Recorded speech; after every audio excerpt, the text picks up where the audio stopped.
ಕಣ್ಣಿಗೆ ಕಾಣಿಸುವಂಥ ಶರೀರ, ಕಾಣಿಸದೇ ಇರುವಂಥ ಆತ್ಮ, ಇವು ಎರಡರ ಮಧ್ಯೆ ಮನಸ್ಸಿದೆ. ಆ ಮನಸ್ಸು ಶರೀರದ ವ್ಯವಹಾರಗಳ ಕಡೆ ಹರಿಯಿತು ಅಂದ್ರೆ ಅದಕ್ಕೆ ಪ್ರಪಂಚ ಅಂತ ಕರೀತಾರೆ. ಆತ್ಮನ ಕಡೆ ಮನಸ್ಸು ಹರಿಯಿತು ಅಂದ್ರೆ ಅದಕ್ಕೆ ಪಾರಮಾರ್ಥ ಅಂತ ಕರೀತಾರೆ. ಅಲೌಕಿಕ, ಲೌಕಿಕ, ಪ್ರಪಂಚ, ಪಾರಮಾರ್ಥ.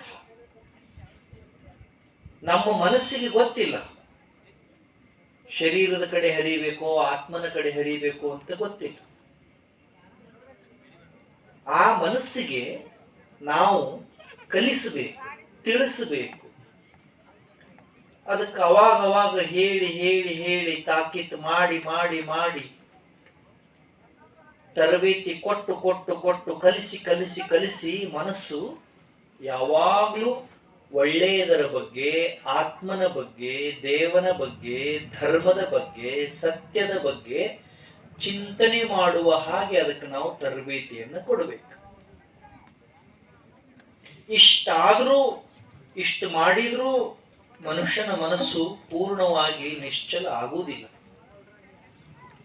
ಯಾಕೆ ಆಗುವುದಿಲ್ಲ ಅಂದ್ರೆ ಮನಸ್ಸಿನ ಕೆಲಸಗಳಿಂದಾಗಿ ಮನುಷ್ಯನ ಒಳಗಡೆ ಕೆಲವು ಕೆಟ್ಟ ಸ್ವಭಾವಗಳು ಬೆಳೀತಾವೆ, ಕೆಟ್ಟ ಗುಣಗಳು ಬೆಳೀತಾವೆ. ಕೆಟ್ಟ ಸ್ವಭಾವ, ಕೆಟ್ಟ ಗುಣ ಒಳಗಡೆ ಇತ್ತು ಅಂದ್ರೆ ಮನಸ್ಸಿಗೆ ಮತ್ತೊಂದು ಸ್ವಲ್ಪ ಕೆಡೋದಕ್ಕೆ ಅವಕಾಶ ಸಿಗುತ್ತದೆ. ಕೆಟ್ಟ ಗುಣಗಳನ್ನ ಕಳೆಯೋದು, ಕೆಟ್ಟ ಸ್ವಭಾವಗಳನ್ನ ಕಳೆಯೋದು ಅಷ್ಟು ಸುಲಭವಾದ ಮಾತಲ್ಲ. ಬಸವಣ್ಣವರು ಒಂದು ಕಡೆ ಬಹಳ ಸುಂದರವಾಗಿ ವಚನವನ್ನ ಹೇಳ್ತಾರೆ.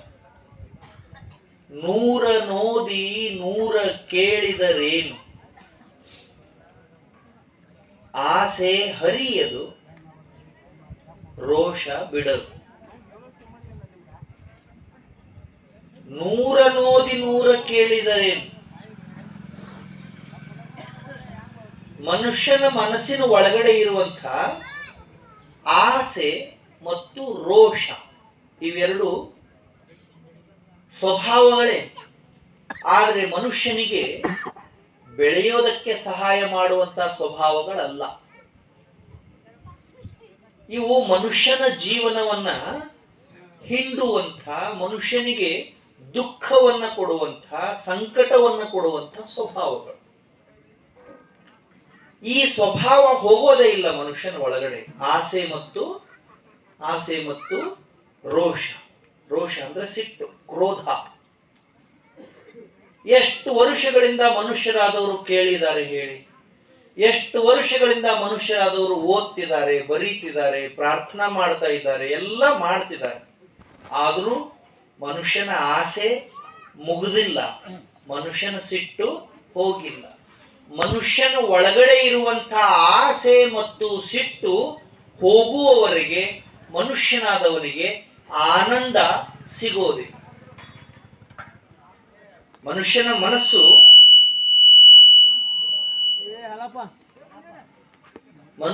ಮನಸ್ಸು ಒಂದು ಪಾತ್ರೆ ಇದ್ದ ಹಾಗೆ. ಇದರೊಳಗಡೆ ಒಂದೇ ವಸ್ತುವನ್ನ ಇಡಬಹುದೇ ವಿನಃ ಏಕಕಾಲಕ್ಕೆ 2 ವಸ್ತುಗಳನ್ನು ಇಡಕ್ ಬರುವುದಿಲ್ಲ. ಬರ್ತದೇನು? ಬರುವುದಿಲ್ಲ. ಒಂದು ವಸ್ತು ತುಂಬಬಹುದು, ಒಂದು ವಸ್ತು ಇಡಬಹುದು. ಏಕಕಾಲಕ್ಕೆ ಒಂದೇ ಸಮಯಕ್ಕೆ 2 ವಸ್ತುಗಳನ್ನ ಮನುಷ್ಯನ ಮನಸ್ಸಿನ ಪಾತ್ರೆಯೊಳಗೆ ಇಡಕ್ ಆಗುವುದಿಲ್ಲ.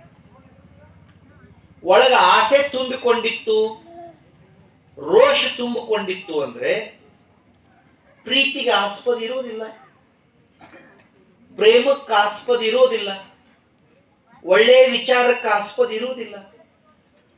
ಆದ್ದರಿಂದ ಎಲ್ಲಿಯವರೆಗೆ ನಮ್ಮ ಮನಸ್ಸಿನ ಒಳಗಡೆ ಆಸೆ, ಬೇಕು ಬೇಕು ಬೇಕು ಅನ್ನುವಂಥ ಸ್ವಭಾವ, ರೋಷ, ಸಿಟ್ಟು ಇರುತ್ತದೋ ಅಲ್ಲಿವರೆಗೆ ನಮಗ ಆನಂದ ಸಿಗೋದಿಲ್ಲ. ಅದನ್ನ ಬಸವಣ್ಣವ್ರು ಹೇಳ್ತಾರೆ, ನೂರ ನೋದಿ ನೂರ ಕೇಳಿದರೇನು, ಆಸೆ ಹರಿಯದು ರೋಷ ಬಿಡದು, ಮಜ್ಜನ ಕೆರೆದು ಫಲವೇನು. ಹೇ ಮನುಷ್ಯನೇ, ನೀ ಏನು ಮಾಡಿ ಏನು ಬಂತು? ಎಲ್ಲ ಸರಿ ಇದೆ. ನೀ ಪೂಜೆ ಮಾಡ್ತೀಯ, ಪ್ರಾರ್ಥನಾ ಮಾಡ್ತೀಯ, ಶಾಲೆ ಕಲಿತೀಯ, ವ್ಯವಹಾರ ಮಾಡ್ತೀಯ, ಕೃಷಿ ಮಾಡ್ತೀಯ, ವ್ಯಾಪಾರ ಮಾಡ್ತೀಯ, ಎಲ್ಲ ಮಾಡ್ತೀಯ, ಪೂಜೆ ಪುನಸ್ಕಾರ ಮಾಡ್ತೀಯ. ಖರೆ ನಿನ್ನ ಒಳಗಡೆ ಇರುವಂತಹ ಆಸೆ ಹೋಗಿಲ್ಲಲ್ಲ, ನಿನ್ನ ಒಳಗಡೆ ಇರುವಂತಹ ಸಿಟ್ಟು ಹೋಗಿಲ್ಲಲ್ಲ. ಒಳಗ ಆಸೆ ಇಟ್ಕೊಂಡು ಮೇಲೆ ಸಿಟ್ಟು ಇಟ್ಕೊಂಡು ದೇವ್ರ ಹತ್ರ ಹೋದ್ರೆ, ದೇವ್ರ ಪೂಜೆ ಮಾಡಿದ್ರೆ ದೇವ್ರು ಮೆಚ್ಚುತ್ತಾನೇನು? ಮೆಚ್ಚೋದಿಲ್ಲ. ಒಳಗ ಕಸ ಇಟ್ಟು ಹೊರಗೆ ನಾವು ರಂಗೋಲಿ ಹಾಕಿದ್ರೆ ಮನಸ್ಸಿಗೆ ಆನಂದ ಇರುವುದಿಲ್ಲ. ಮನೆಯೊಳಗಡೆ ಇರ್ತದೇನು? ಮುಂಜಾನೆ ಎದ್ದ ತಕ್ಷಣ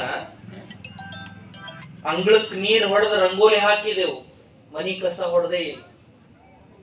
4 ದಿನ ಆಯ್ತು ಮನಿ ಕಸ ಹೊಡೆದಿಲ್ಲ.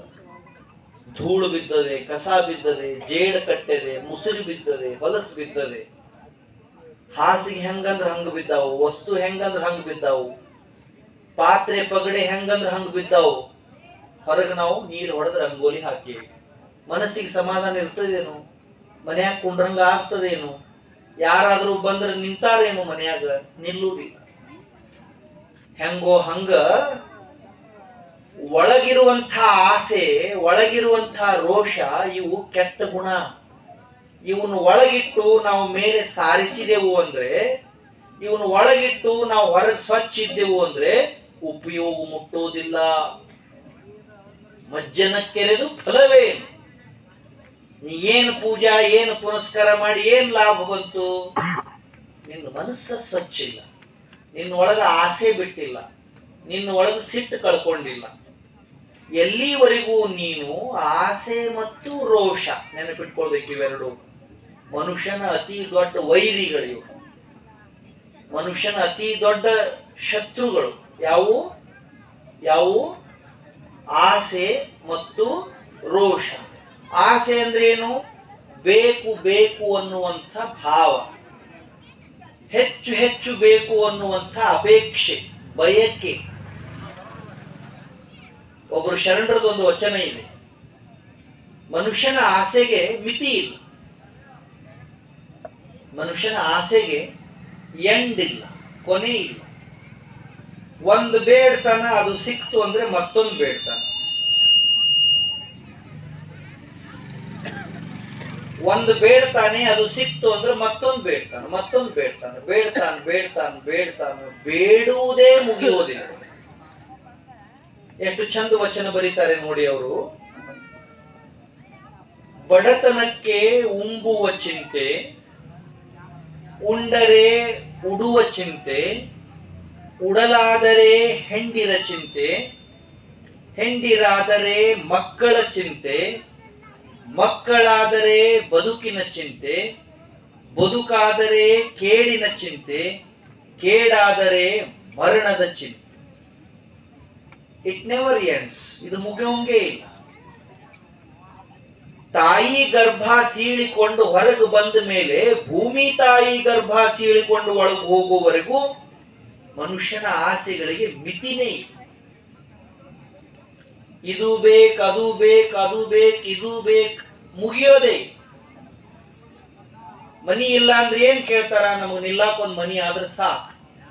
ಎಂತದ್ರೆ ಯಾಕಾಗ್ಲಿ, ಒಂದು ಮನಿ ಆದ್ರೆ ಸಾಕು. ಮನಿ ಆಯ್ತು ಅಂದ್ರ 2 ಹೊತ್ತು ಊಟಕ್ಕೆ ಸಿಕ್ಕರೆ ಸಾಕು. ಊಟ ಸಿಕ್ತು ಅಂದ್ರ ಶರೀರದ ಮೇಲೆ ಹಾಕೊಳಕ್ ಚಲೋ 2 ಅರಿವೆ ಆದವು ಅಂದ್ರೆ ಸಾಕು. ನಮ್ದು ಚಲೋ ಅದೇ, ಅವ್ರದ್ದು ಚಲೋ. ಮನುಷ್ಯ ಬೇಡೋದೇ ಇವು 3 ಅಲ್ಲ. ಮೊದಲ ಅನ್ನ ಬೇಕು ಅಂತಾನ, ಊಟ ಮಾಡಬೇಕು, ನನಗೊಂದು ಅನ್ನ ಸಿಕ್ಕರೆ ಸಾಕು ಅಂತ. ಅನ್ನಕ್ಕೆ ವ್ಯವಸ್ಥೆ ಆಯ್ತು, ಉಟ್ಕೊಳಕ್ ಚಲೋ 4 ಅರಿವು ಬೇಕು ಅಂತ.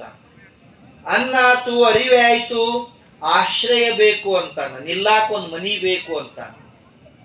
ಅದ್ರದ್ದು ವ್ಯವಸ್ಥೆ ಆಯ್ತು, ನನಗೆ ಸಂಗಾತಿ ಬೇಕು, ಬಾಳ ಸಂಗಾತಿ ಬೇಕು, ಹೆಂಡತಿ ಬೇಕು, ಗಂಡ ಬೇಕು ಅಂತ ಬಯಕೆ ಚಲೋ ಆಗ್ತದೆ.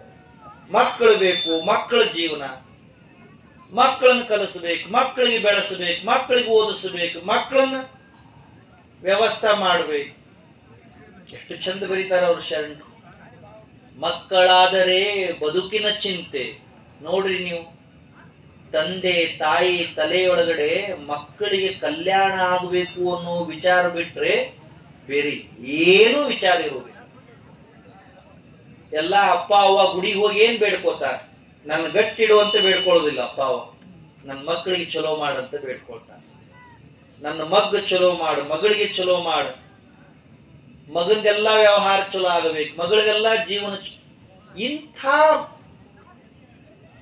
ಭಾವ ತಂದೆ ತಾಯಿ ಬೇಡ್ಕೊಳ್ಳೋದಿಲ್ಲ. ಮಕ್ಕಳಾದರೆ ಬದುಕಿನ ಚಿಂತೆ.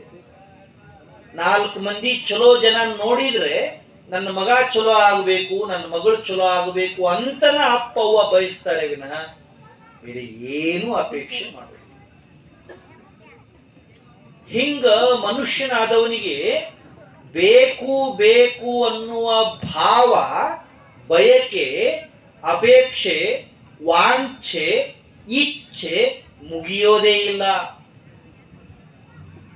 ಕೇಳ್ರಿ, ನೀವು ಯಾರಿಗಾದ್ರೂ ಕೇಳ್ರಿ, ನಿಮ್ಮ ಮನಸ್ಸನ್ನ ನೀವು ಕೇಳ್ಕೊಂಡು ನೋಡ್ರಿ, ನನಗೇನೂ ಆಸೆ ಇಲ್ಲ ಅನ್ನೋರು ಯಾರು ಅದಾರೆ? ನನಗೆ ಆಸೆ ಇಲ್ಲ, ನನಗೇನೂ ಬಯಕೆ ಇಲ್ಲ, ಆರಾಮದೀನಿ, ದೇವರು ಎಲ್ಲ ವ್ಯವಸ್ಥೆ ಮಾಡ್ಯಾನ ಅಂತ ಅನ್ನೋರು ಯಾರು ಅದಾರೆ? ಎಲ್ಲರಿಗೂ ಆಸೆ ಅದಾವ. ಒಳಗ ಆಸೆ ಇಟ್ಕೊಂಡು, ಒಳಗ ಸಿಟ್ಟಿಟ್ಕೊಂಡು ಹೊರಗೆ ನಾವು ಏನು ಮಾಡಿದ್ರು ಪ್ರಯೋಜನ ಆಗುವುದಿಲ್ಲ. ಆಸೆ ಮತ್ತು ಸಿಟ್ಟು.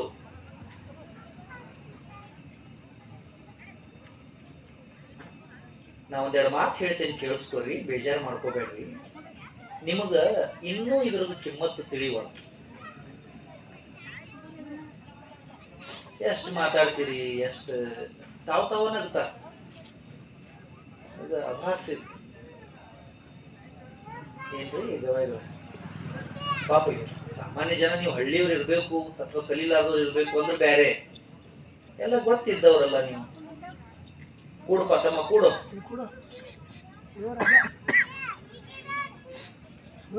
ಕೂಡು ಕೂಡು. ಎಲ್ಲಿ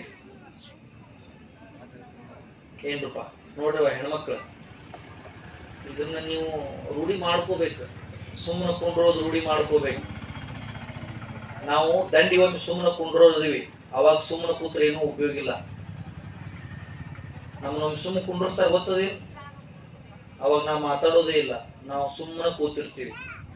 ಸುಮ್ಮನೆ ಕೂಡೋದನ್ನು ನಾವು ಕಲೀಲಿಲ್ಲ ಅಂದ್ರೆ ಹೆಂಗೆ? ಇದ್ರದ್ದು ಉಪಯೋಗ ಏನು? ಇಷ್ಟು ಖರ್ಚು ಮಾಡಿ, ಇಷ್ಟು ಇಲ್ಲ ನಿಮ್ಮನ್ನೆಲ್ಲ ಕೂಡಿಸಿ ನಮ್ಮನ್ನೆಲ್ಲ ಫಾಯ್ದೆ ಆಗ್ಬೇಕಪ್ಪ. ಇದು ವಿನಾಕಾರಣ ಹಂಗ 5 ದಿವಸ ಟೈಮ್ ಕಳ್ದಂಗೆ ಆಗ್ಬಾರ್ದು. ಅಲ್ಲಿ ಬೋರ್ಡ್ ಹಚ್ಚಾರಲ್ಲ ನಾಟಕ, ಅದು ಟೈಮ್ ಪಾಸ್ ಮಾಡಾಕ, ಮನೋರಂಜನೆ ಮಾಡಾಕ. ಇದು ಮನೋರಂಜನೆಗಲ್ಲ, ಇದು ಮನಃ ಪರಿವರ್ತನೆಗಿದೆ. ಕೆಲವರಂತೂ ಲಕ್ಷ್ಯ ಕೊಡ್ರಿ, ಮನುಷ್ಯನಿಗೆ ವೈರಿಗಳು ಯಾರು ಅಂದ್ರೆ ಒಳಗಡೆ ಇರುವಂಥ ಆಸೆ ಮತ್ತು ರೋಷ. ಆಸೆ ಮತ್ತು ಸಿಟ್ಟು ಎಲ್ಲಿರ್ತಾವ? ಒಳಗಿರ್ತಾವ, ಮನಸ್ಸಿನ ಒಳಗಿರ್ತಾವ. ಒಮ್ಮೆ ಒಬ್ಬ ರಾಜ ಇದ್ದ, ಮಿಡಾಸ್ ಅಂತ ಅವನ ಹೆಸರು. ಬಹಳ ದೊಡ್ಡ ರಾಜ, ದೊಡ್ಡ ಅರಮನೆಯೊಳಗೆ ವಾಸ ಮಾಡ್ತಿದ್ದ. ಅವನಿಗೆ ಎಂಥ ಸೈನ್ಯ, ಎಂಥ ಪಡೆ, ಎಂಥ ಸಂಪತ್ತು, ಯಾವುದಕ್ಕೂ ಕೊರತೆ ಇರಲಿಲ್ಲ. ಯಾವುದಕ್ಕೂ. ರಾಜ ಅಂದ್ರೆ ಏನ್ ಕೊರತೆ ಇರ್ತದೆ ಹೇಳಿ? ಎಲ್ಲ ಇತ್ತವ. ಅವನ ಕೈ ಕೆಳಗಡೆ 1000 ಜನ ಸೈನಿಕರು, ಮಂತ್ರಿ ಮಹೋದಯ. ಅವ ಹೇಳಿದ್ದನ್ನೆಲ್ಲ ಮಾಡೋದಕ್ಕೆ ತಯಾರಿ ಇರುವಂಥ ಜನ, ಅಂಥ ರಾಜ ಮಿಡಾಸ್. ಅವನ ಹೆಸರು ಮಿಡಾಸ್. ಒಂದು ದಿನ ಅವನ ತಲೆಯೊಳಗಡೆ ಒಂದು ವಿಚಾರ ಬಂತು.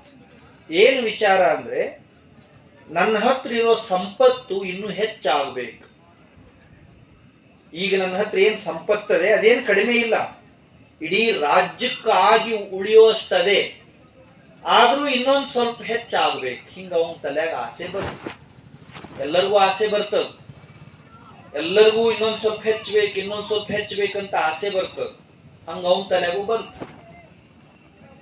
ಅದಕ್ಕ ಒಂದು ದಿನ ಹೋಗಿ ದೇವ್ರ ಹತ್ರ ಪ್ರಾರ್ಥನಾ ಮಾಡಿದ. ಏನ್ ಪ್ರಾರ್ಥನಾ ಮಾಡಿದ ಅಂದ್ರೆ, ಹೇ ಭಗವಂತ, ನನ್ನ ಸಂಪತ್ತು ಹೆಚ್ಚಾಗಬೇಕು, ಅಂಥದ್ದೊಂದು ವರ ನನಗೂ ಕೊಡು ಅಂತ ಬೇಡ್ಕೊಂಡ. ಅಂಥದ್ದೊಂದು ಆಶೀರ್ವಾದ ನನಗೆ ಮಾಡು ಅಂತ ಬೇಡ್ಕೊಂಡ. ದೇವ್ರು ಬಂದ. ದೇವ್ರು ಕೇಳಿದ ಮಿಡಾಸನ, ಎಷ್ಟು ಸಂಪತ್ತು ಬೇಕು ನಿನಗೆ? ತುಂಬಿ ತುಳುಕ್ತಾ ಇದೆ. ರಾಜ್ಯ ಭಾಂಡಾರದೊಳಗಡೆ, ಖಜಾನೆಯೊಳಗಡೆ ತುಂಬಿ ತುಳುಕ್ತಿದೆ. 4 ತಲಿ 8 ತಲಿ ತಿಂದ್ರೆ ಮುಗಿಯೋದಿಲ್ಲ, ಅಷ್ಟು ಸಂಪತ್ತು ನಿನ್ನ ಹತ್ರದೆ. ಇಡೀ ರಾಜ್ಯದ ಜನಕ್ಕೆ ಹಂಚಿದ್ರು ಉಳಿತದೆ. ಆದ್ರೂ ಸಂಪತ್ತು ಬೇಕಂತೀಯಲ್ಲ, ಎಷ್ಟು ಬೇಕು ಸಂಪತ್ತು? ಅವ ಅಂದ, ಇಲ್ಲ, ನನಗಿನ್ನೊಂದು ಸ್ವಲ್ಪ ಆಸೆ ಇದೆ, ಇನ್ನೊಂದು ಸ್ವಲ್ಪ ಬಯಕೆ ಇದೆ, ನನಗಿನ್ನೊಂದು ಸ್ವಲ್ಪ ಸಂಪತ್ತು ಬೇಕು. ಸರಿ, ನಿನಗೇನು ವರ ಬೇಕು ಕೇಳು ಅಂತಂದ ದೇವ್ರು.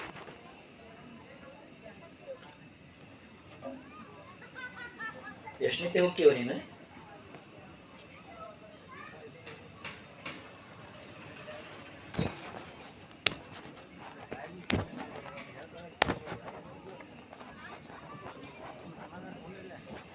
ಚಲೋ ಪದ್ಧತಿ.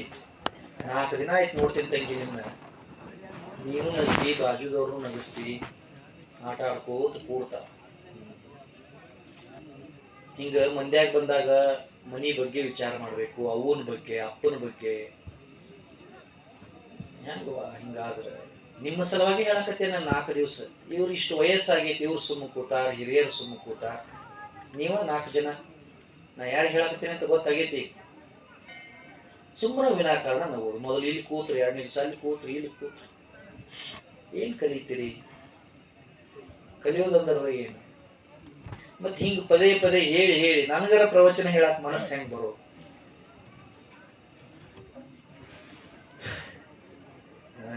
ಹೆಂಗ್ ಬರೋ? ಎಲ್ಲದಕ್ಕೂ ಮಿತಿ ಇರ್ಬೇಕು. ಅತಿಯಾದ್ರ ಅಮೃತನು ವಿಷ ಆಕೈತೆ ಅಂತ. ಅತಿಯಾದ್ರ ಅಮೃತನು ವಿಷ ಆಕೈತೆ ಅಂತ. ಯಾವುದಕ್ಕೂ ಮಿತಿ ಮೀರ್ಬಾರ್ದು. ಲಕ್ಷ ಕೊಟ್ಟು ಕೇಳಿಸ್ಕೋಬೇಕಮ್ಮ. ಸಣ್ಣ ವಯಸ್ಸಿರ್ತದೆ ನಿಂತು. ಮಿಡಾಸ್ ರಾಜ ಇನ್ನೂ ಬೇಕನ್ನೋ ಆಸೆ ಅವನು. ದೇವರು ಕೇಳಿದ, ಏನು ವರ ಬೇಕು ಕೇಳು ಅಂತಂದ. ಇವ ಅಂದ, ಈಗ ನಾನು ದುಡ್ಡು ಕೇಳಿದ್ರ ದುಡ್ಡು ಕೊಡ್ತಾ, ಜಮೀನ್ ಕೇಳಿದ್ರ ಜಮೀನ್ ಕೊಡ್ತಾ, ವಸ್ತ್ರ ಕೇಳಿದ್ರ ವಸ್ತ್ರ ಕೊಡ್ತಾ, ಧಾನ್ಯ ಕೇಳಿದ್ರ ಧಾನ್ಯ ಕೇಳ್ತಾ. ದೇವರು ನಾನು ಕೇಳಿದ ದುಡ್ಡು, ಧನ, ಧಾನ್ಯ, ವಸ್ತ್ರ ಕೊಟ್ಟಿದ್ದು ಒಂದು ದಿನ ಮುಗಿತದ. ಮುಗಿಬಾರ್ದು ಅಂಥದ್ದು ಒಂದು ಕೇಳಬೇಕು ಅಂತ ವಿಚಾರ ಮಾಡಿ ದೇವರಿಗೆ ಕೇಳಿದ. ಏನು ಕೇಳಿದ ಅಂದ್ರೆ, ನಾನು ಯಾವ ವಸ್ತು ಮುಟ್ಟುತ್ತೇನೋ ಆ ವಸ್ತು ಬಂಗಾರ ಆಗಬೇಕು, ಅಂಥ ವರ ಕೊಡು ಅಂತ ಕೇಳಿದ. ಎಷ್ಟು ವಿಚಾರ ಮಾಡಿ ಕೇಳಿರ್ಬೇಕು ವರ ಮಿಡಾಸ್ ರಾಜ. ನಾ ಏನು ಮುಟ್ಟುತ್ತೇನಲ್ಲ, ಮುಟ್ಟಿದ್ದೆಲ್ಲ ಚಿನ್ನ ಆಗ್ಬೇಕು, ಮುಟ್ಟಿದ್ದೆಲ್ಲ ಸುವರ್ಣ ಆಗ್ಬೇಕು, ಅಂಥದ್ದೊಂದು ನನಗೆ ವರ ಕೊಡು ಅಂತ. ಭಗವಂತ ಬಹಳ ದೊಡ್ಡ ಗುಣದವ. ತಥಾಸ್ತು ಅಂತಂದ. ಇವಂಗ ವರ ಸಿಕ್ತು. ಎದ್ದು ಬಂದ, ಅರಮನೆಗೆ ಬಂದ. ದೊಡ್ಡ ಅರಮನೆ ಅದು. ಅರಮನೆ, ಅರಸ ಇರುವ ಮನೆ ಅರಮನೆ. ದೊಡ್ಡ ಬಾಗಿಲು, ದೊಡ್ಡ ಕಿಟಕಿ, ದೊಡ್ಡ ಕಂಬ, ದೊಡ್ಡ ಗೋಡೆ, ದೊಡ್ಡ ಜಾಗ, ದೊಡ್ಡ ಮನೆ ಅದು ಅರಮನೆ. ಕಣ್ತುಂಬ ಅದನ್ನ ನೋಡಿದ ರಾಜ ಸಾವಕಾಶ ಬಂದು ಒಂದು ಕಂಬದ ಮೇಲೆ ಕೈ ಇಟ್ಟ. ರಾಜ ಕಂಬದ ಮೇಲೆ ಕೈ ಇಟ್ಟ ತಕ್ಷಣಕ್ಕ ಕಂಬೆಲ್ಲ ಬಂಗಾರದ್ದಾಯ್ತು. ರಾಜ ಬಹಳ ಆನಂದ ಆಯ್ತು. ಎಷ್ಟು ದೊಡ್ಡ ವರ ಕೊಟ್ಟ ದೇವರು. ಇನ್ನು ನನ್ನಷ್ಟು ಶ್ರೀಮಂತರು ಯಾರದಾರ, ನನಗಿಂತ ಹೆಚ್ಚು ಸಂಪತ್ತು ಯಾರ ಹತ್ರ ಐತೆ ಅಂತ ಒಂದೊಂದ ಕಂಬ ಮುಟ್ಟಾಕ್ ಚಾಲು ಮಾಡಿದ. ಸುತ್ತ ತಿರುಗಾಡಿ ಎಲ್ಲಾ ಕಂಬ ಮುಟ್ಟಿದ. ಎಲ್ಲಾ ಕಂಬ ಬಂಗಾರದ ಕಂಬ. ಗ್ವಾಡಿ ಮುಟ್ಟಿದ ಬಂಗಾರ, ಕಿಟಕಿ ಮುಟ್ಟಿದ ಬಂಗಾರ, ಬಾಗಿಲ ಮುಟ್ಟಿದ ಬಂಗಾರ, ತಾ ಕುತ್ಕೊಳ್ಳೋ ಕುರ್ಚಿ ಮುಟ್ಟಿದ ಬಂಗಾರ, ಮುಂದಿದ್ದ ಮೇಜ್ ಮುಟ್ಟಿದ ಬಂಗಾರ. ಹೆಂಗ ಹೆಂಗ ಬಂಗಾರ ಹೆಚ್ಚಾಗ್ತೈತೋ ಹಂಗ ಹಂಗ ಮನಸ್ಸಿನಾಗ ಆಸೆ ಹೆಚ್ಚಾಗಕ್ ಚಾಲು ಆಯ್ತು. ಮುಗಿಯವಲ್ತು, ಮನಸ್ಸಿನ ಆಸೆ ಮುಗಿಯವಲ್ತು, ಸಾಕ್ ಅನ್ಸವಲ್ತು. ಎಲ್ಲ ಮುಟ್ಕೋತ ಮುಟ್ಕೋತ ಸ್ಪರ್ಶ ಮಾಡ್ಕೋತ ಮಾಡ್ಕೋತ ಹೋದ, ಎಲ್ಲ ಬಂಗಾರ ಆಯ್ತು. 11-12 ಗಂಟೆಗೆ ಚಾಲು ಮಾಡಿದ್ದ ಮುಟ್ಟಾಕ. 4 ತಾಸು 5 ತಾಸು ನಿರಂತರ ಹಿಂಗ ಮುಟ್ತಿದ್ದ. ಎಲ್ಲ ಕಣ್ಣು ಹಾಯಿಸಿದ್ದೆಲ್ಲ ಬಂಗಾರದ ಕಾಣಿಸಕ್ ಚಾಲುವಾಗಿತ್ತು. ಮುಂಜಾನೆ ಎದ್ದು ಗುಟ್ಲೆ ಹೋಗಿದ್ದು, ಕೂತು ಪ್ರಾರ್ಥನಾ ಮಾಡಿದ್ದು, ದೇವ್ರ ಹತ್ರ ವರ ತಗೊಂಡಿದ್ದು, ಬಂದು ಇಷ್ಟೊತ್ತನ ಗುದ್ದಾಡಿ ಎಲ್ಲ ಬಂಗಾರ ಮಾಡಿದ್ದು. ಹೆಚ್ಚು ಕಡಿಮೆ 7-8 ತಾಸು ಆಯ್ತು. ಯಾಕೋ ಶರೀರಕ್ಕೆ ಸ್ವಲ್ಪ ಆಯಾಸ ಅನಿಸ್ತು, ದಣು ಅನಿಸ್ತು. ಯಾರಲ್ಲಿ ಅಂತ ಚಪ್ಪಾಳೆ ತಟ್ಟಿದ. ಅವ ರಾಜ, ಅವನ್ ಸೇವಾ ಮಾಡಕ್ ಸೈನಿಕರು ಇರ್ತಾರೆ. ಓಡಿ ಬಂದ್ರು. ಮಹಾಪ್ರಭು ಅಂತ ಕೇಳಿದ ಒಬ್ಬ ಮನುಷ್ಯ, ನನಗೆ ಕುಡಿಯೋದಕ್ಕೆ ನೀರು ಬೇಕು, ನೀರು ತನ್ನಿ ಅಂತ. ರಾಜ ಅವ ಸೈನಿಕ ಓಡಿ ಹೋದ. ಒಂದು ದೊಡ್ಡ ಕಳಶಿ ಒಳಗಡೆ, ಸಣ್ಣ ದಂಬಿಗೆ ಒಳಗಡೆ, ಕಳಶಿ ಒಳಗಡೆ, ಬಂಗಾರದ ಬೆಳ್ಳಿಯ ಕಳಶಿ ಒಳಗಡೆ ನೀರು ತುಂಬಿಕೊಂಡು ಬಂದ ರಾಜನ ಮುಂದಿಟ್ಟ. ರಾಜ ಅದನ್ನ ಕೈ ಹಿಡಿದ. ರಾಜ ಹಿಡಿದ ತಕ್ಷಣ ಬೆಳ್ಳಿ ತಂಬಿಗೆ ಬಂಗಾರದ್ದಾಯಿತು. ಖುಷಿ ಆಯ್ತು. ಅವನು ನೀರು ಕುಡಿಬೇಕಲ್ಲ, ಅದನ್ನ ಸಾವಕಾಶ ಹಿಂಗ ಬಾಯಿ ಹತ್ರ ಎತ್ತಿ ಮ್ಯಾಲೆ ಹಿಂಗ ನೀರು ಸುರಿಬೇಕು, ಕುಡಿಬೇಕು ಅಂತ ಎತ್ತಿದ್ದ. ನೀರು ಬಂದು ಬಾಯಿ ಹತ್ರ, ತುಟಿ ಹತ್ರ ಮುಟ್ಟಿದು, ನೀರು ಬಂಗಾರ ಆಯ್ತು. ಏನಾಯ್ತು? ಕುಡಿಯೋ ನೀರು ಬಂಗಾರ ಆಯ್ತು. ಅದನ್ನ ಕೆಳಗಿಟ್ಟ. ಇಷ್ಟೊತ್ತವರೆಗೂ ಬಂಗಾರ ಹೆಚ್ಚಾದಂಗ ಹೆಚ್ಚಾದಂಗ ಹೆಚ್ಚಾದಂಗ ಆಸೆ ಹೆಚ್ಚಾಗಿತ್ತು. ಈಗ ಕುಡಿಯೋ ನೀರು ಬಂಗಾರ ಆದ್ಮೇಲೆ ಮನಸ್ಸಿಗೆ ವಿಚಾರ ಬ್ಯಾರೆ ಬರಕ್ ಚಾಲು ಆಯ್ತು.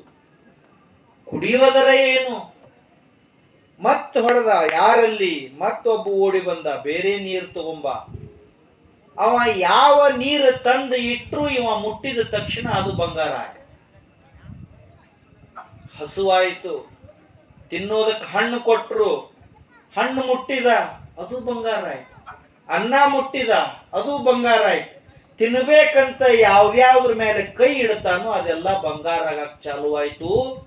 ರಾಜಾಗ ಈಗ ಬಂಗಾರ ಅಂದ್ರೆ ಬೇಜಾರಾಗಕ್ ಚಾಲು ಆಯ್ತು. ಅಯ್ಯೋ ದೇವ್ರೇ, ಏನ್ ಮಾಡ್ಕೊಂಡೆ ನಾನು ಅನ್ನಕ್ ಚಾಲು ಮಾಡಿದ. 10 ತಾಸು 11 ತಾಸು ಆಯ್ತು. ಮುಂಜಾನಿಂದ ಒಂದು ಹನಿ ನೀರಿಲ್ಲ, ಒಂದು ಗುಕ್ಕ ಅನ್ನಿಲ್ಲ. ಬಂಗಾರ ಬಂಗಾರ ಬೇಕ್ ಬೇಕಂದಂದಂದಂದ ಎಲ್ಲ ಬಂಗಾರ ಮಾಡ್ಯಾನ. ಮನಸ್ಸಿಗೆ ಸಮಾಧಾನ ಇಲ್ಲ. ಸೂರ್ಯ ಮುಳುಗುತ್ತಿದ್ದ, ಕತ್ತಲಾಗುತ್ತಿತ್ತು. ಹೊರಗೆ ಹೋಗಿದ್ದ ರಾಣಿ ಅಂದ್ರ ರಾಜನ ಹೆಂಡತಿ, ಹೊರಗೆ ಹೋಗಿದ್ದ ರಾಣಿ ಮತ್ತು ರಾಣಿ ಮಗಳು ರಾಜಕುಮಾರಿ ಇಬ್ರು ಅರಮನೆಯೊಳಗೆ ಬಂದ್ರು. ಅವ್ರಿಗೆ ಆಶ್ಚರ್ಯ ಆಯ್ತು. ಅವ್ರು ಮುಂಜಾನೆ ಎದ್ದು ಹೋಗ್ಬೇಕಾದ್ರ ಕಲ್ಲಿನ ಅರಮನೆ ಇತ್ತು, ಕಟ್ಟಿಗೆ ಬಾಗಿಲಿತ್ತು, ಕಬ್ಬಣದ ಕಿಟಕಿ ಇತ್ತು. ಈಗ ಮನೆಗೆ ಬರ್ತಾರ, ಕಲ್ಲಿನ ಅರಮನೆ ಇಲ್ಲ, ಕಟ್ಟಿಗೆ ಬಾಗಿಲಿಲ್ಲ, ಕಬ್ಬಣದ ಕಿಟಕಿ ಇಲ್ಲ, ಎಲ್ಲ ಬಂಗಾರ ಆಗೈತಿ. ಅದನ್ನು ನೋಡಿ ಅವ್ರಿಗೆ ಆನಂದ ಆಯ್ತು. ಸಾವಕಾಶ ಅವ್ರ ಅರಮನೆ ಒಳಗೆ ಬಂದ್ರು. ಅಷ್ಟು ಹೊತ್ತಿಗೆ 12 ತಾಸು ಅಪ್ಪನ್ನ ಬಿಟ್ಟಿದ್ದಳಲ್ಲ ಮಗಳು ರಾಜಕುಮಾರಿ, ಅಪ್ಪನ್ನ ನೋಡಿ ಆನಂದ ಆಯ್ತು. ಅಪ್ಪ ಅಂತ ಓಡಿ ಬಂದಳು. ರಾಜನ ಹತ್ರ ಮುಟ್ಟಬೇಕು, ಎತ್ಕೋಬೇಕು, ಅವ ಆಕೆನ ಆಡಿಸ್ಬೇಕು, ದಿನ ಆಡಿದಂಗೆ. ರಾಜಕುಮಾರಿ ಸಣ್ಣ ಹುಡುಗಿ, ಅಪ್ಪ ಬೇಕು ಅಂತ ಅಪ್ಪನ ಕಡೆ ಓಡಿ ಬಂದಳು. ಎತ್ಕೋಬೇಕು ಅಂತ ಮನಸ್ಸಾಗಿ ಎದ್ದು ನಿಂತ. ಪಟ್ ಅಂತ ಅವನ ತಲೆಯಾಗ ಬಂತು, ನಾ ನನ್ನ ಮಗಳನ್ನ ಮುಟ್ಟಿದ್ರ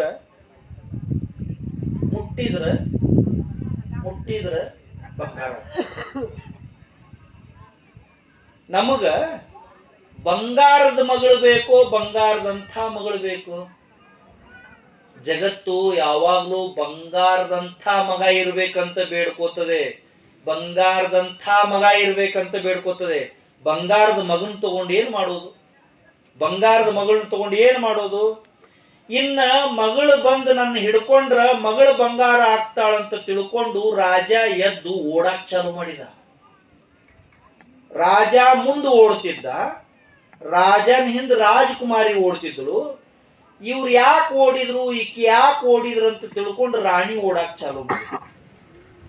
ರಾಜ ಓಡ್ತಿದ್ದ, ರಾಜಕುಮಾರಿ ಓಡ್ತಿದ್ದಳು, ರಾಣಿ ಓಡ್ತಿದ್ದಳು. ಇವ್ರು 3 ಮಂದಿ ಯಾಕೆ ಓಡಿದ್ರು ಅಂತ ತಿಳ್ಕೊಂಡು ಮಂತ್ರಿ ಓಡಾಕ್ ಚಾಲು ಮಾಡಿದ್ರು. ಮಂತ್ರಿನ ಹಿಂದೆ ಸೈನಿಕ ಓಡಾಕ್ ಚಾಲು ಮಾಡಿದ್ರು. ಸೈನಿಕನ ಹಿಂದೆ ಇಡೀ ಊರು ರಾಜ್ಯ ಬೆನ್ನತ್ತಿ ಹಿಂಗ್ ಓಡ್ತಿತ್ತಲ್ಲ. ರಾಜ ನಿಲ್ಲುವಲ್ಲ, ರಾಜಕುಮಾರಿ ಖುಷಿ ಆಗವಲ್ಲು, ರಾಣಿಗೆ ಸಮಾಧಾನ ಆಗವಲ್ತು, ಮಂತ್ರಿಗೆ ತಿಳಿವಲ್ತು, ಮಂದಿಗೆ ಹೊಳಿವಲ್ತು. ಓಡೋದ್ರ ಓಟ್ ಇನ್ನೂವರೆಗೂ ನಿಂತೇ ಇಲ್ಲ. ಯಾಕೆ ನಿಂತಿಲ್ಲ ಅಂದ್ರ ಒಳಗಿರುವಂತ ಆಸೆ ಪೂರ್ಣ ಪ್ರಮಾಣದ ಹೋಗಿಲ್ಲ. ಮಿಡಾಸ್ ಕತಿ, ಗ್ರೀಸ್ ದೇಶದ ಕತಿ.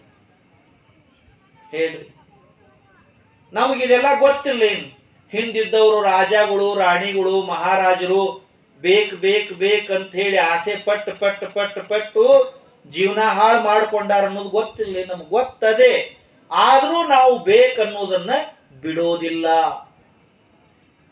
ಇನ್ನೂ ಬೇಕು, ಹೆಚ್ಚು ಬೇಕು ಅನ್ನೋದನ್ನು ಬಿಡೋದಿಲ್ಲ. ಹಳ್ಳ್ಯಾಗ ಒಂದು ಮಾತು ಹೇಳ್ತಾರೆ, ಬೇಕನ್ನಾವ್ ಬಿಕಾರಿ, ಸಾಕನ್ನಾವ್ ಸಾವುಕಾರ. ಎಷ್ಟು ಚಂದ ಮಾತು ಹೇಳ್ಯಾರ್ರಿ ಹಳ್ಳ್ಯಾಗ ಜಾನಪದರು. ಅದ್ಭುತ ಇದು. ವೇದ ಸುಳ್ಳಾದರೂ ಗಾದೆ ಸುಳ್ಳಾಗೋದಿಲ್ಲ ಅಂತ ಹೇಳ್ಯಾರ. ಇದಕ್ಕಿಂತ ಇನ್ಯಾವ ಶಾಸ್ತ್ರ ಬೇಕು ಹೇಳಿ? ಬೇಕಂದಾವ ಸಾಕಂದಾವ. ಎಷ್ಟು ಚಂದದಿರ. ಮತ್ತ ಇದನ್ನ ಎಲ್ಲಾ ಕಡೆ ಅನ್ಬಾರ್ದು. ಈಗ ಊಟಕ್ಕೆ ನೀಡ್ತಿರ್ತಾರ ಪ್ರವಚನ ಆದ್ಮೇಲೆ, ಪ್ರವಚನದ ಹೇಳ್ಯಾರ ಬಾ ಸಾಕಂದವ ಸಾವುಕಾರ ಅಂತೇಳಿ ಇನ್ನೂ ನೀಡೇ ಇಲ್ಲ ಅವರು. ಏನ್ ಮಾಡಿ ಸ್ವೀಟ್ ಏನ್ ಮಾಡಿರಿ?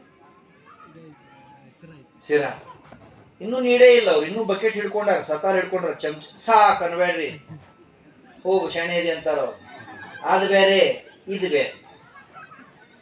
ನಮಗ ಎಲ್ಲಿ ಬೇಕು ಎಲ್ಲಿ ಸಾಕು ಅನ್ನುವಂಥ ಸೂಕ್ಷ್ಮ ಅರಿವಿತ್ತು ಅಂದ್ರ ಜೀವನದೊಳಗೆ ನಾವು ಗೆಲ್ಲುತ್ತೀವಿ. ದುಡ್ಡು ನಾವು ತಿನ್ನಕ್ ಆಗುದಿಲ್ಲ, ದುಡ್ಡು ಬೇಕು. ಚಿನ್ನ ನಾವು ತಿನ್ನಕ್ ಆಗುದಿಲ್ಲ, ಚಿನ್ನ ಬೇಕು. ಹೊಲ ನಾವು ತಗೊಂಡು ಹೋಗುದಿಲ್ಲ, ಹೊಲ ಬೇಕು. ಹೊಲ ಇರ್ಲಾರ್ದಂಗ, ರೊಕ್ಕ ಇರ್ಲಾರ್ದಂಗ, ವ್ಯವಹಾರ ಮಾಡ್ಲಾರ್ದಂಗ ಜೀವನ ಮಾಡಕ್ ಆಗ್ತೈತಿ? ಆಗುದಿಲ್ಲ. ಆದ್ರೆ ಅವು ನಮ್ಮ ಆಸ್ತಿ ಅಲ್ಲ. ಅಲ್ಲಂ ಪ್ರಭುಗಳದೊಂದು ವಚನ ಇದೆ, ಬಹಳ ಸುಂದರವಾದ ವಚನ. ಎಲ್ಲಾರು ಮನ್ಯಾಗ ಇಂಥ ವಚನ ಬರೆದು ಹಾಕ್ಬೇಕು. ಅದನ್ನ ನೋಡ್ದಾಗ ಒಮ್ಮೆ ಮನಸ್ಸಿನಾಗ ಹುಟ್ಟುವಂತ ಆಸೆ ಸುಟ್ಟು ಹೋಗಿ ಬಿಡುತ್ತದೆ. ಅಂತ ವಚನ ಅದಾವ. ಎಷ್ಟು ಚಂದ ಬರೀತಾರ ಅವರು. ಭೂಮಿ ನಿನ್ನದಲ್ಲ, ಹೇಮ ನಿನ್ನದಲ್ಲ, ಕಾಮಿನಿ ನಿನ್ನವಳಲ್ಲ. ಹೇ ಮನುಷ್ಯನೇ, ಇಡೀ ಆಯುಷ್ಯವನ್ನೇ ಭೂಮಿಗಾಗಿ, ಸೀಮೆಗಾಗಿ, ಹೆಂಡತಿಗಾಗಿ, ಪುತ್ರರಿಗಾಗಿ ಪರಿತಪಿಸಿ ವ್ಯರ್ಥ ಮಾಡ್ತೀಯಲ್ಲ, ಇದು ಯಾವುದೂ ನಿನ್ನದಲ್ಲ. ಭೂಮಿ ನಿನ್ನದಲ್ಲ, ಹೇಮ ನಿನ್ನದಲ್ಲ, ಕಾಮಿನಿ ನಿನ್ನವಳಲ್ಲ. ಇವು ಜಗಕ್ಕಿಕ್ಕಿದ ವಿಧಿ. ಪ್ರಪಂಚ ನಡಿಬೇಕಲ್ಲ, ಚಕ್ರ ಉರುಳಬೇಕಲ್ಲ. ನಾವು ಬಂದೇವಿ, ನಾವು ಹೋಗ್ತೇವಿ, ನಂತರ ಮತ್ತೆ ಬರ್ತಾರ, ಮತ್ತೆ ಹೋಗ್ತಾರ. ಇದು ನಡಿಬೇಕಲ್ಲ. ಈ ಪ್ರಪಂಚದ ಚಕ್ರ ತಿರುಕೋತ ಇರ್ಬೇಕು. ಅದ್ರ ಸಲುವಾಗಿ ಇದನ್ನ ಮಾಡ್ಯಾನ ದೇವ್ರು. ಭೂಮಿನ, ಸೀಮಿನ, ರೊಕ್ಕನ, ಮಡದಿನ, ಗಂಡನ್ನ, ಮಕ್ಕಳನ್ನ ಇವನ್ ಎದ್ರ ಸಲುವಾಗಿ ಮಾಡ್ಯಾನ ಪರಮಾತ್ಮ ಅಂದ್ರ ಇದು ನಡಿಬೇಕಲ್ಲ, ಚಕ್ರ ಉರುಳಬೇಕಲ್ಲ, ಇದು ನಿಲ್ಬಾರ್ದಲ್ಲ, ಅದಕ್ಕೆ ಮಾಡ್ಯಾನ.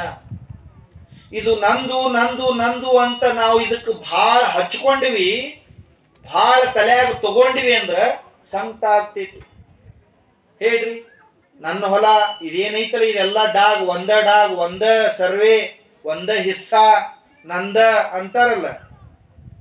ಭೂಪತಿ, ಅಧಿಪತಿ, ಮಹಾಪತಿ, ವಿರಾಟ್ ಸಾಮ್ರಾಟ್ ಏಕರಾಟ್ ಚಕ್ರಾಧಿಪತಿ ಯಾರ ಒಬ್ರ ಒಂದು ಗುಂಟೆ ಜಾಗ ತಗೊಂಡು ಹೋಗ್ಯಾರು. ಒಂದು ಗುಂಟ ಜಾಗ ಬಿಡ್ರಿ, ಜಾಗದ ಉತ್ತಾರ ಸುಳ್ಳಿ ಸುತ್ತಿ ಇಟ್ಟಾರ ಬಾಜು.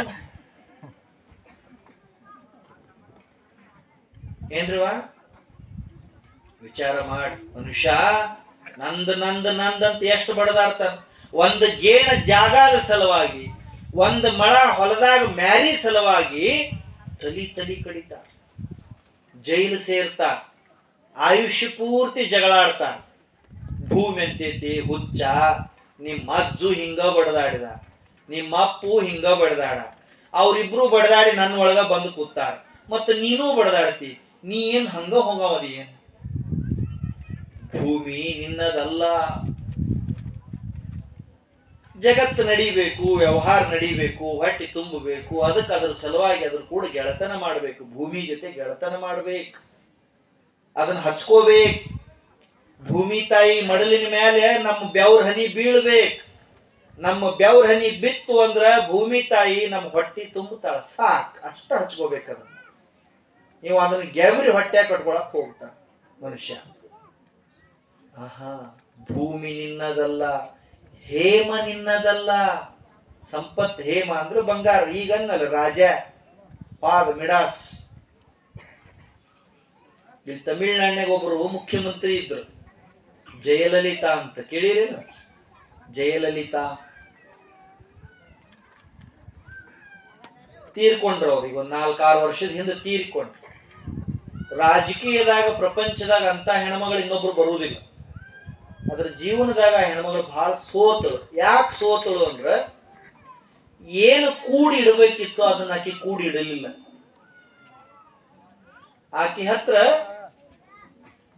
ಸುಮಾರು 5,000 ಸೀರಿದ್ದು ಅಂತ. ಕಲ್ಪನಾ ಮಾಡ್ಕೊಡ್ರಿ, 5,000 ಸೀರೆ. ಒಂದೊಂದು ಸೀರೆ ಕಿಮ್ಮತ್ತು 1 ಲಕ್ಷ.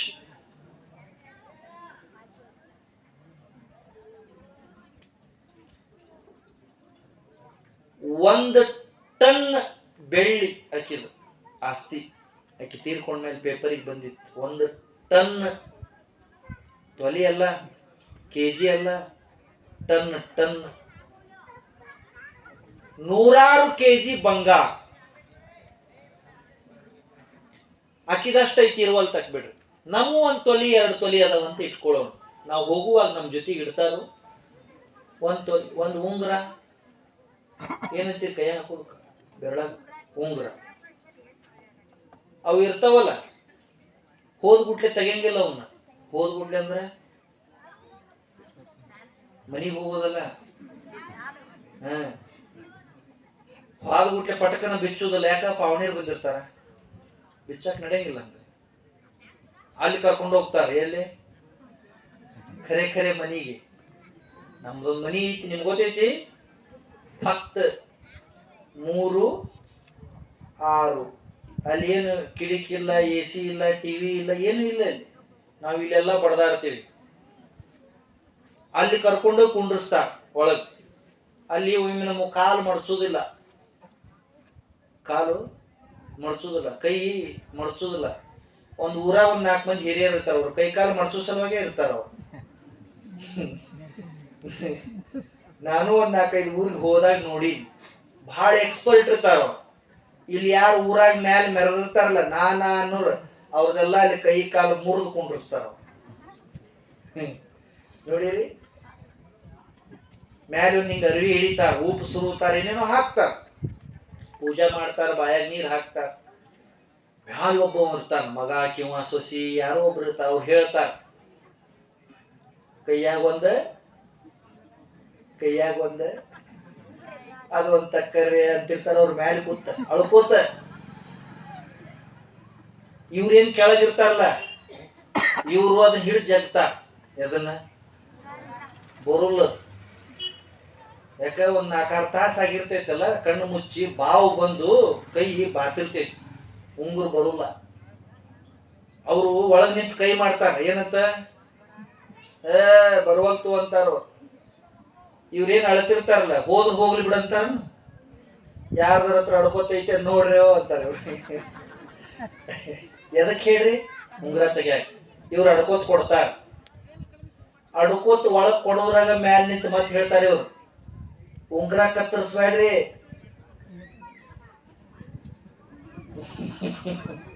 ನಿಮ್ಗೆಲ್ಲ ಗೊತ್ತೈತಿ, ನೀವೆಲ್ಲ ಅರೆ ಒಂದ್ ಸಣ್ಣದ ಒಂದು ಅರಿವಿ ತುಣುಕು ನಮ್ ಜೊತೆಗೆ ಬರಲ್ರಿ. ಹೊಲ ಮನಿ ರೊಕ್ಕ ಯಾವ್ದು ಏನು ಬೇಕು, ಜೀವನ ನಡ್ಸಕ್ ಬೇಕು, ಪ್ರಪಂಚದ ಚಕ್ರ ನಡ್ಯಾಕ್ ಬೇಕು. ಆದ್ರ ಅದ ಎಲ್ಲ ಅಂತ ಅದ್ರ ಬೆನ್ನು ನಾವು ಬಿದ್ದೆವು ಅಂದ್ರೆ ನಮ್ಮಷ್ಟು ಹುಚ್ಚರ ಜಗತ್ನಾಗ ಯಾರು? ಅಲ್ಲಂ ಪ್ರಭುಗಳ ಮಾತಿದು. ಭೂಮಿ ನಿನ್ನದಲ್ಲ, ಹೇಮ ನಿನ್ನದಲ್ಲ, ಕಾಮಿನಿ ನಿನ್ನವಳಲ್ಲ. ನನ್ನ ಹೆಂಡತಿ, ನನ್ನ ಮಕ್ಕಳು. ಇದು ಬಹಳ ಅದ್ಭುತ ಜ್ಞಾನ. ಇದು ನಾವು ಪ್ರೀತಿ ಮಾಡ್ಬೇಕು, ಪ್ರೇಮ ಮಾಡ್ಬೇಕು, ಹೊಂದ್ಕೊಂಡು ನಡಿಬೇಕು, ಹಂಚ್ಕೊಂಡು ತಿನ್ಬೇಕು, ಕಷ್ಟ ಸುಖಕ್ಕೆ ಆಗ್ಬೇಕು. ಆದ್ರ ಅಲ್ಲೇ ಜೋತ್ ಬೀಳ್ಬಾರ.